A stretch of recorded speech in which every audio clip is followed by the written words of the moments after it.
સામાન્ય રીતે અત્યારે આપણા ત્યાં લગ્નમાં ખૂબ ખર્ચાઓ થતા હોય છે અને પોતાના અંગત મનોરંજન માટે લોકો ખર્ચ કરતા હોય છે. મારી દીકરીનો વિચાર એવો હતો કે પપ્પા આપણે સફાઈનો કાર્યક્રમ, લોકોમાં એક જાગૃતિ આવે કે સફાઈ વિશે લોકો જાગૃત થાય અને લગ્નમાં અનેક પ્રકારના બીજા કાર્યક્રમો થાય એના કરતાં આપણે સમાજને કંઈક પ્રેરણા મળે એવો કોઈક નવો કાર્યક્રમ કરીએ જેમાંથી લોકો, યુવાન માણસો, બાળકો, વૃદ્ધો સૌ કોઈ, આપણો પારિવારિક પ્રસંગ છે, આ કંઈ લોકોને જાહેરમાં ભેગા કરવાના નથી. આપણે કુટુંબ રીતે કુટુંબના સભ્યો જ આપણે નીકળીશું અને સફાઈ કરીશું, એમાંથી એક સોસાયટીને એક મેસેજ કન્વે થાય એવો અમારો વિચાર હતો. અમે બીજો પ્રોગ્રામ પણ કાલે એવો રાખ્યો છે આજે કે પુસ્તકોનું કરિયાવર આપીશું દીકરીને.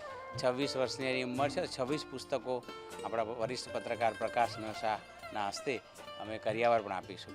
સાંજે એની ઈચ્છા એવી હતી કે આપણે બીજું પણ સમાજ સેવાનું કામ કરવું, તો પછી વિચાર્યું એક વૃદ્ધાશ્રમમાં અમે જીવન સંધ્યા વૃદ્ધાશ્રમમાં છાડાછાઈ જવાના, ત્યાં બધા વૃદ્ધોને ચાદર અર્પણ કરીશું. 5000 રૂપિયાની ચાદર અમે વૃદ્ધોને અર્પણ કરીશું.